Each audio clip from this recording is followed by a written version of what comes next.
Hello, everyone. Thanks for joining us. We're here today with our friend Lamar Hardwick. Dr. Hardwick is a father, husband, pastor, and author. He holds an MDiv from Emory University and a DMin from Liberty University School of Divinity. He's a graduate of the Yale School of Divinity Clergy Scholar Program and a graduate of Georgia Forward's Young Game Changers Program. Lamar is a contributing writer to multiple blogs and magazines, including The Mighty, Key Ministry, Christianity Today, Huffington Post, Autism Parenting Magazine, and Zoom Autism Magazine. He's the author of several books, including Epic Church, I Am Strong, The Life and Journey of an Autistic Pastor, and Disability in the Church, A Vision for Diversity and Inclusion. His latest book is titled How Ableism Fuels Racism, Dismantling the Hierarchy of Bodies in the Church. Lamar also contributed a chapter to our How to Heal Our Divides book, which we're certainly grateful for. He's the lead pastor of Tri-Cities Church in Atlanta, Georgia, and provides workshops and seminars and consults with local churches and faith-based organizations on creating environments for people with disabilities and chronic illnesses. You can learn more about Lamar and all of his work at autismpastor.com. So Lamar, thanks so much for joining us. It's great to see you again, and many congratulations on all of your work.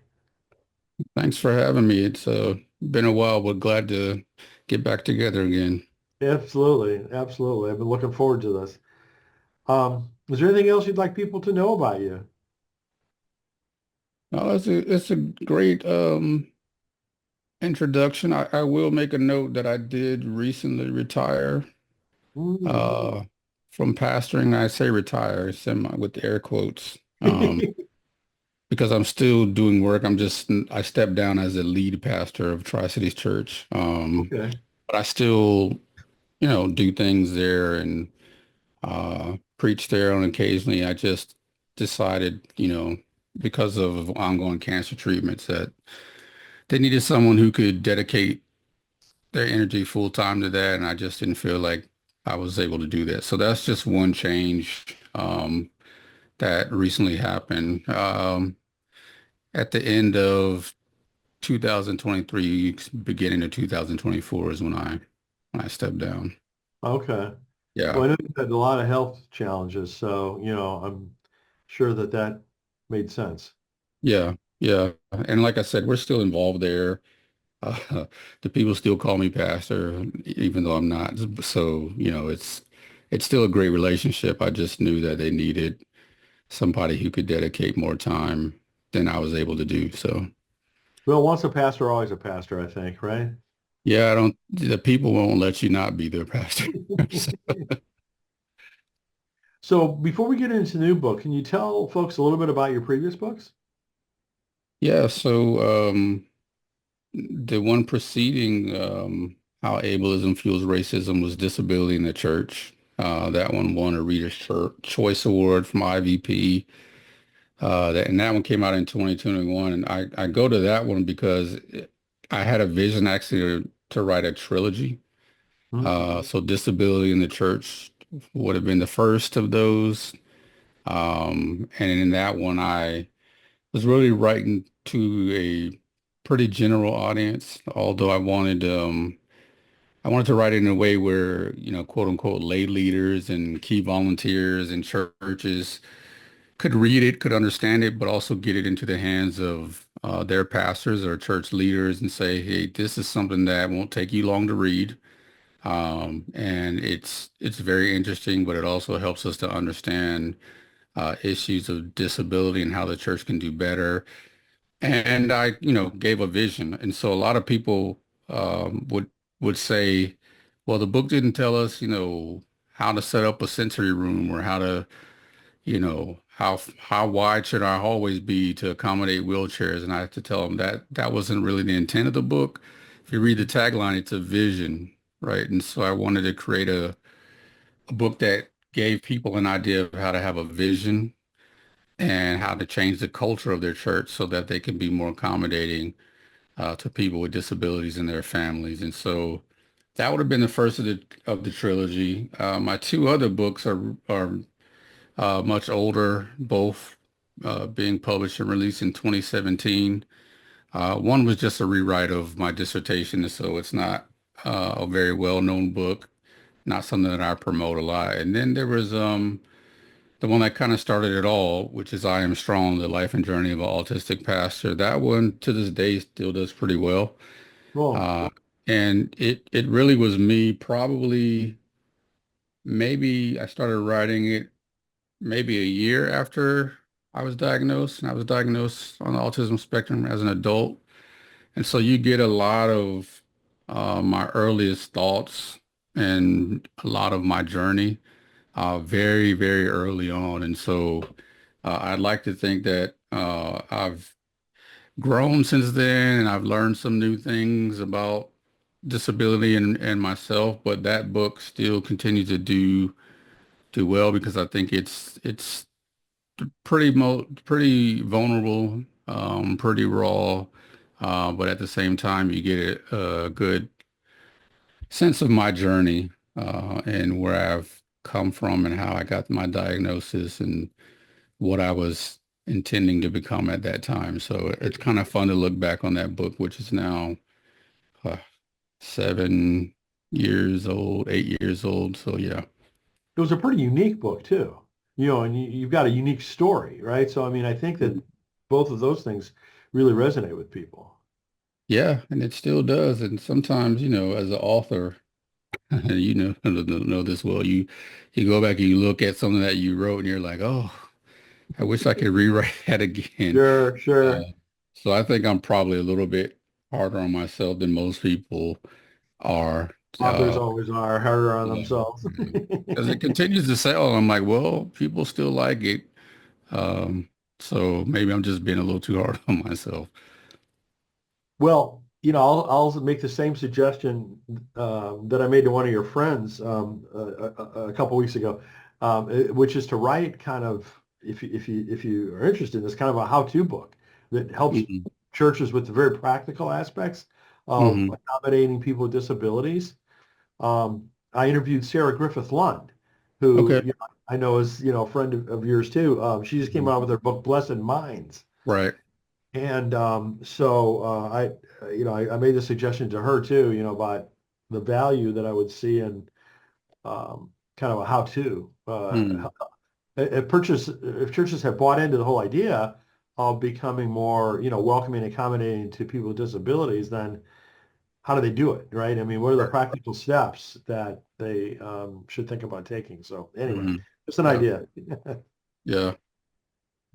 So let's talk about your new book. As I mentioned, the title is How Ableism Fuels Racism, Hmm. Dismantling the Hierarchy of Bodies in the Church. I know that you were doing research on this, for a few years, Hmm. but tell us how that book came about. Yeah, so as I mentioned before, I had in my mind a trilogy. And so disability in the church would be the first. How ableism fuels racism would be the second. And then uh, the last part of the trilogy, I wanted to specifically talk about disability and the historically Black church. And so you sort of see a progression there, something that was general. I touched just a little bit about the intersection of disability and race and disability in the church. And then in this book, How Ableism Fuels Racism, um, it was a lot of work doing research further into the intersection. And so, my research and even I started doing a second doctorate, a PhD, uh, and that's where my research took me. Basically, that was my interest, the intersection of race, disability, and religion, particularly Christianity. And so I wanted to show the connection. For some people, it was their first time hearing that, but showing the connection of how ableism actually propped up racial slavery and has propped up um, a lot of the racism and racial segregation that follow that was propped up by disability or ableism by showing that a lot of the ways that racial slavery was justified was by saying that enslaved Africans were inherently disabled. And so it was actually conceptual at first, saying mostly mental. But then, the very institution of slavery started to actually physically impair a lot of enslaved Africans because of the rigors of the work and some of the torture and beatings and those types of things. So it went from conceptual as a way to sort of um, justify Mhm. Mhm. why they thought that black bodies were inferior. And that's the thing. It was intended to help people to see that, we all know about the history of this country. Some of us are learning more and more Yeah. about things that we didn't know Yeah. or were never Exactly right. taught. And there's an endless library of a lot of issues that we were just never taught. And so the good thing is that people are learning, but what I wanted them to see is that uh, racism in this country wasn't just purely a matter of skin color. There was a reason, there had to be something that undergirded the reasoning for white society to decide that darker skinned people were inferior. So what was that reason? Because you didn't just find white colonists or European colonists looking at black people and saying, we're better than you or we're smarter than you just because your skin color is this color. So what makes you think that you're better or what makes you think that you're smarter? And so the answer to that was disability. And so you started to see very early on definitions of disability, definitions of what it means to be able-bodied, to be productive, and all that was eventually tied into attaching disability as a designation for black bodies and black minds to one which they that we're still trying to, in a lot of ways, escape from. And so I also talk about three ways or three institutions where we still see the residue of that, and how we can, even as Christians, sort of dig a little bit deeper and make an impact in that area, because it's not just about saying we need to stop looking at black and brown bodies and minds and thinking that they're inferior. We got to go to what the source of that initial inferiority was, and that was they were believed to be disabled inherently. So you couldn't escape that. You were born that way according to Puritan theology and Puritan ethics. Well, I certainly learned a lot from your book. Mm. That was definitely the case. One of the things that you described that I thought was very interesting is the difference between person first language and identity first language. Can you Mm. tell our listeners about that? Yeah, that's a very early on. I made a note about that so that people would understand that there is, there are various conversations, ongoing conversations in the disability community and disability movement about appropriate language. And so I wanted people to understand what the main discussion is, and so they could understand my approach in the book. And so identity first language would be people who choose to identify themselves by their disability because they feel like it's such a huge part of who they are that it's hard to detach themselves from describing themselves because their disability actually influences who they are in a very significant way. And so you see that a lot in, let's say, like the autism community, primarily because autism is a neurological condition. It's hard to say that a person can be separated from that disability because neurologically, the way that their mind is made up is what makes them who they are. And so they would use identity, most in that community would use identity first language, and that would be to say a person is autistic um, versus, that's just one example. There are other uh, communities within the disability community who would also use person first or identity first language rather.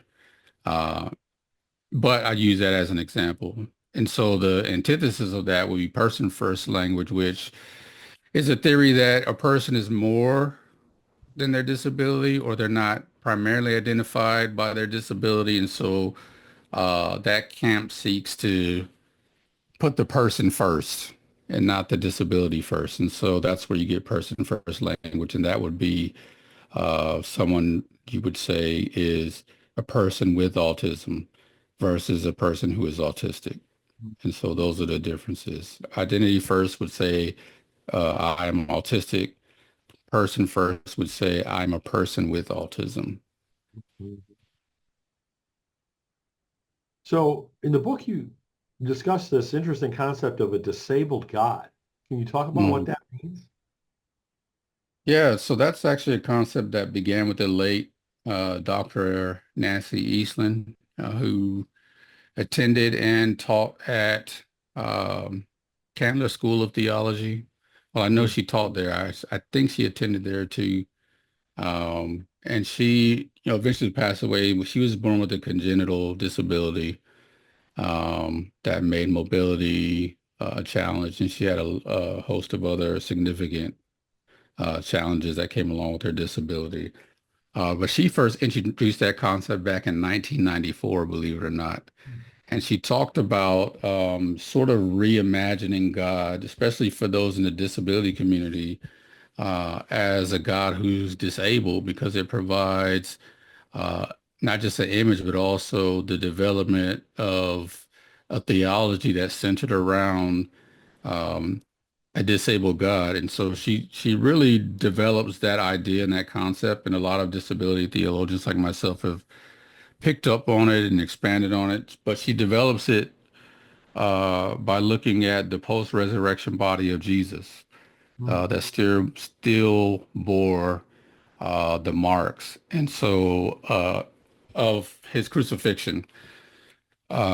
And so what I do is I sort of expand it because she does a lot of work, great work, but I expanded to try to help people understand a little bit more about what she's saying. And so I talk about how the literal reading of the text, when Jesus meets up with Thomas, is put your hand inside my mm, wounds. Thomas says, I won't be able to believe unless I put my hand inside the marks in his hands, which is literally wrist. And so I actually talk about how medically we can look at the injuries that would have caused those. And if they were not surgically repaired, they certainly would be disabling.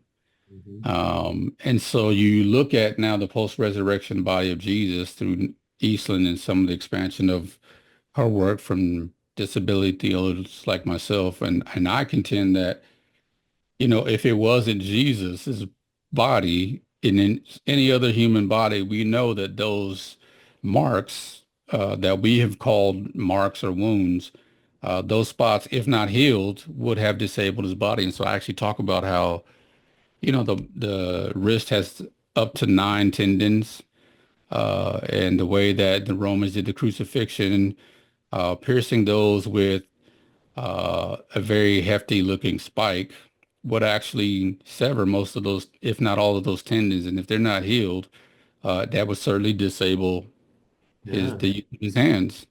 yeah, Uh, and also how a real Roman crucifixion is not necessarily depicted in the pictures that we see. They would actually turn the legs sideways and drive it uh, through the legs and the ankles that way, but it would sever the Achilles tendon. Now, and wow, I've actually torn my Achilles tendon back in 2012, and I can tell you it's not an mm, injury that can be healed without surgery. mm, Uh, and so I talk about how if that's not surgically repaired, that would also be disabling. mm, Uh, and so just purely looking at Jesus's humanity, which is, I think we sort of gloss over that. We know that he was all God and all. That's what Christianity teaches us.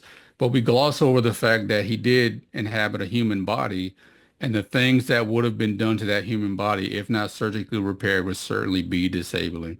And so that's what Eastland is getting at. With he doesn't go through all the medical Mm. uh, explanations of it.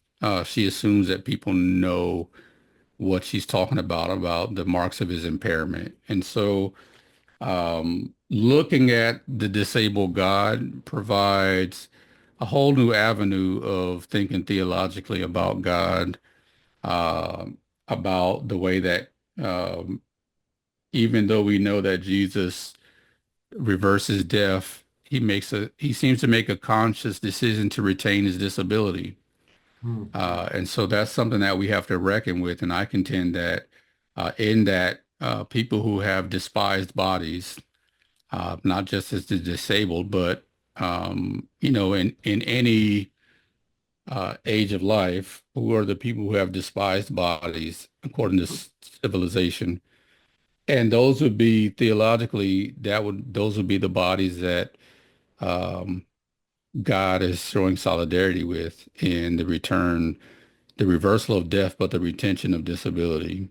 Mm. Because then you still see Jesus able to do things that human bodies can't do, right? And so it's just a very interesting way of looking Yeah. at Yeah. God and his solidarity with the human plight, Mhm. with human limitation, with the human condition, and for people who are disabled, um, or even people who are called disabled, like Black bodies. It shows solidarity and it shows God's commitment to showing humanity that uh, in the experience of incarnation, he chooses to retain marks that show that he had a intimate experience Mhm. with the human condition. And so, Wow. you think theologically, and it just kind of helps us understand God, especially people whose bodies have, quote unquote, been labeled as disabled or despised. Wow. So, you wrote that you heard a friend say, if you set out to write something that will be popular, you will rarely end up with a work that is prophetic. How do you Yeah. feel about Yeah, it dawned on me, after he said it, and he wasn't even talking to me. Uh, it was a conversation that was happening in a bigger setting, and I just kind of listened to it, and so it wasn't like a directly, that? you Sure. know, to Lamar, but it was like, wow. And I realized that, a lot of what he's saying is true because there's a lot of authors who write great prophetic books that never actually really become popular. Some people's hit, sometimes it's the timing, and as someone who's in the writing and publishing industry, sometimes it takes a little bit of luck for that book to hit. But if your intention is to write a book that you think is going to be really popular and be a bestseller and it's going to get you all these speaking gigs and accolades. If you set out with that being the intention, you rarely end up with a book that's prophetic because in a lot of ways you have to break some of the industry rules, some of the insider rules. And in my case, for some people who are, let's just say, extremely theologically conservative, you got to break some of the rules that they would set for you in writing a book. But in doing so, you know that you are risking uh, popularity. Sure. Uh, and so, it sort of helped me to settle into my fear of some of the things that I knew I would have to say in the book. And it became, something that gave me courage to say, you know what, he's right. I can try to write a popular book and I can certainly use all the words and use all the correct evangelical language and say all the things that people want to hear. But that's not what I think God is calling me to do in this book. It's definitely not uh, what I was called to do in sharing the truth of the research that I found. And so I didn't want to bury that because there was a lot of important things that I discovered. And so, yeah, it was just a great way of me sort of centering myself and committing myself to writing something that I know might not be popular, but there's a lot of truth and it needs to be heard. Well, good for you. I mean, to me, it increases the value of the book tremendously. Mm, No question in my mind about that. yeah. So, what would you most like people to take away from the book? I think what I would most like people to take away from the book is certainly, a new ma imagination. Towards the end of the book, I talk about how do we resist, how do we tear down ableism. I talk about decentering our faith and not just even centering our faith on when we talk about disability, and there's always conversations about the design, how God designed the body, and how like we really know all of what God is up to. And I challenge us to decenter in that way. But I think one of the things that I most want people to take away, and it's probably a hidden gem in the book. It's very early on in the book. I talk about the politics of desirability, and I talk about how uh, attractiveness and beauty and those types of things that we have defined in very narrow ways actually lend itself to be something that helps people who assign themselves or assigned to those categories because they tend to have lives that are easier. They have access to more resources because they're considered desirable. And I even talk about, some of the things that popped up in my research, like the ugly laws, to which people with any form of disfiguration or disability were put in, people who are unhoused were put in those categories. And my point is that um, I think what I want people to take away from that is that even in all the talk about ableism and how it attaches itself to racism, in the end, it's about how we place people in categories of being undesired. Yeah. Right. And we tell them that they're undesirable. And with that label and with that stigma comes a harder life because people who are more considered more desirable have access to resources and education and just a life that's easier. And so I think we really need to rethink that. Some of our concepts, especially in the West, about beauty, what it means to be desired, but then also ultimately how people who are disabled in a large way people of color still in this country are not only not desired, they're not pursued. Mhm. And so I wanted to the church, I wanted Christians, this is how we break down the hierarchy of bodies, is that we end up pursuing those who Jesus would pursue, and those are often the people who Oh, society has deemed to be undesirable. right. Well, that Yeah. sounds like another book. I mean, have you thought about, I want to ask Yeah. you what you want to, Yeah. what you're going to do next, in terms of books, if you can talk about it and everything, but that sounds like a really good idea right there. Yeah, it does. I didn't go into, as an author, you can never really go into all of what you've written, especially if you have, word restrictions. Sure. And so, definitely, yeah, that would be something that I would love to work on. But currently, I told you I mentioned that I wanted to close this trilogy out with a book about the historically Black church, and that's because I've seen. The disability rights movement is sort of the child of the civil rights movement, right? It took a lot of what the civil rights movement was able to accomplish, and the disability rights movement Yeah. took those ideals and those principles and used it to create some rights that they also felt like they deserved. And so you can even see it in the constant amendments to that civil rights bill, and the inclusion of disability and the ADA and then the IDEA, IDEA, Individuals with Disabilities Education Act. And so you sort of see them really come together and garner some of their political power to get some things done. And what I saw is that the civil rights movement was largely led, not solely, but largely led by the historically Black church. So it was very much a movement of people who had very deep religious and spiritual convictions. And so I wanted to explore where the fall off was because the disability rights movement didn't seem to have very much involvement uh, by the church or faith communities at all. Hmm.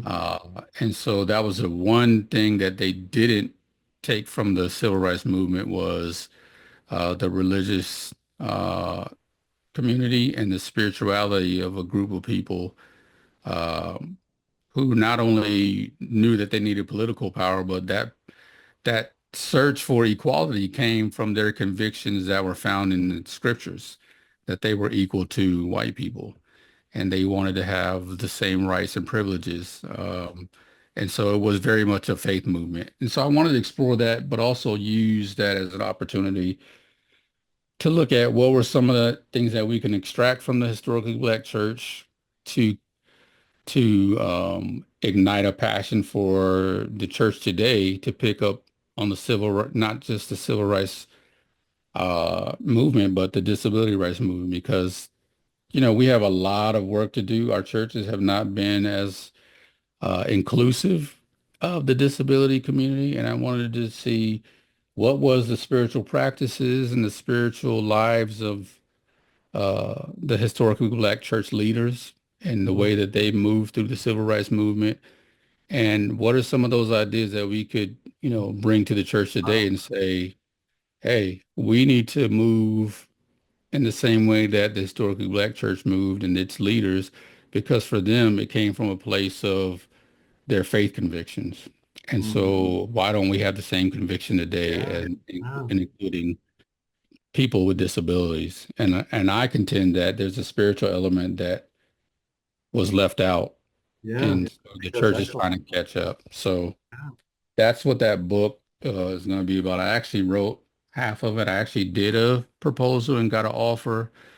But some of the notes I got back from the publisher was asking me to do things that I didn't want to do, Mm. because I felt like it would compromise the message of the book. And so I declined, but I think I found a way to address that. And one of those ways is bringing in a co-author. Mm. Um, and some of the work that this person has done actually addresses some of the issues that the publisher had. And so I'm like, okay, let's work together and figure something out, because they really wanted the book, but I'm like, but I'm not willing to compromise on the last section of the book in order to appease a certain audience. And so, but I Well, think we figured it out. if you'd like any introductions to additional publishing houses that I could suggest, please let me know. Yeah, definitely. Yeah. My agent agreed with me though. She was like, yeah, I think at this stage you've earned the right to write to the audience that you want to. Absolutely. And, you know, you don't have to change a whole section of the book because they basically in uncertain terms made it feel like that we needed more than just Black people to buy the book. And I'm like, if you read the proposal, it was never intended, like any of the books are never intended solely for a Black audience, although it may be my primary audience. Hmm. There's much to learn there. And so, but I think we figured it out. I got a co-author. And so we will resubmit and get to work on Good, finishing up good. the, yeah, Wow. Well, that keep us posted. definitely.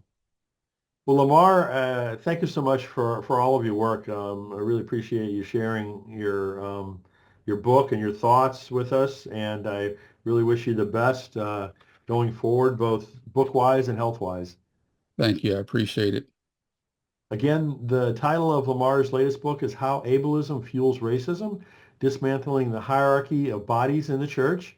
And you can learn more about Lamar and all of his work at autismpastor.com. Mhm. Again, Lamar, thanks so much and best wishes. Thank you for having me.